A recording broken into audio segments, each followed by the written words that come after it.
SC వర్గీకరణకు అనుకూలంగా supreme court తీర్పు వెల్లడించడంతో కర్నూలులోని న్యాయవాదులు హర్షం వ్యక్తం చేశారు. న్యాయవాదుల సంఘం కార్యాలయం ఎదుట మాదిగ లాయర్స్ ఫెడరేషన్ ఆధ్వర్యంలో సంబరాలు చేసుకున్నారు. మందకృష్ణ మాదిగ కృషి వల్లే ఎస్సీ వర్గీకరణ సాధ్యమైందని వారు తెలిపారు.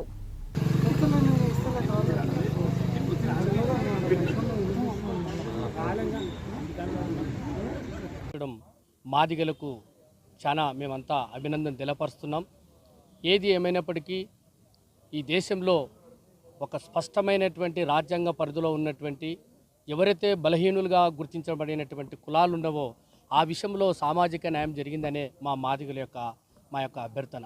మా అభ్యర్థను గత 30 సంవత్సరాలుగా కోర్టును ఆశ్రయించి మరి వేచి చూచి ఉత్తర భారతదేశంలో దక్షిణ భారతదేశంలో మందకృష్ణ గారి నాయకత్వం న్యాయ వ్యవస్థలో ఉన్నటువంటి సామాజిక న్యాయం ఒక కీలక అంశాన్ని ఈరోజు సుప్రీంకోర్టు వారికి తీసుకుపోయిన విషయం, ఈరోజు తీర్పు మాకు అనుకూలంగా రావడము, అలాగే రాష్ట్ర ప్రభుత్వాలకి డైరెక్షన్ ఇవ్వడము మాకు చాలా అభినందనం.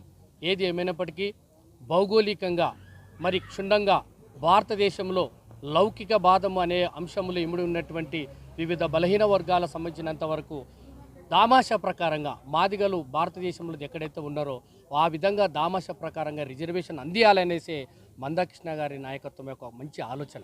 ఆయన పోరాట ఫలితంగా దేశంలో ఉన్నటువంటి ఉమ్మడి ఆంధ్ర రాష్ట్రంలో ఎంతోమంది ఉద్యమాలు చేసి జైలు పాలై వాళ్ళ కృషి కొంతమంది మరణించడం జరిగింది. విద్యార్థులు మరి వాళ్ళంతా కృషి ఫలితంగా గుర్తించినందుకే ఈరోజు సుప్రీంకోర్టు 7 మంది ఉన్నటువంటి ధర్మశాస్త్రం ఒకరు తప్ప 6 మంది కీలకమైనటువంటి ఇచ్చినట్టు తీర్పు రాష్ట్రాలకు అధికారం ఇవ్వడము మేమెంతో అభినందిస్తున్నాం. కాబట్టి అల్లు పెరిగిన పోరాటాలు చేస్తూ మాదిగలు ఊవెత్తిన ఎన్నో పోరాటాలు చేస్తే ఈరోజు సుప్రీంకోర్టులో 7 మంది ధర్మస్థంతో కూడుకున్నటువంటి జడ్జిమెంటును ఈరోజు చరిత్రలో ఒక నిలిచిపోయింది. మాదిగలు సుదీర్ఘమైన పోరాటంలో సాధించిన ఫలితమే ఈరోజు సుప్రీంకోర్టు యొక్క ఫలితాలు.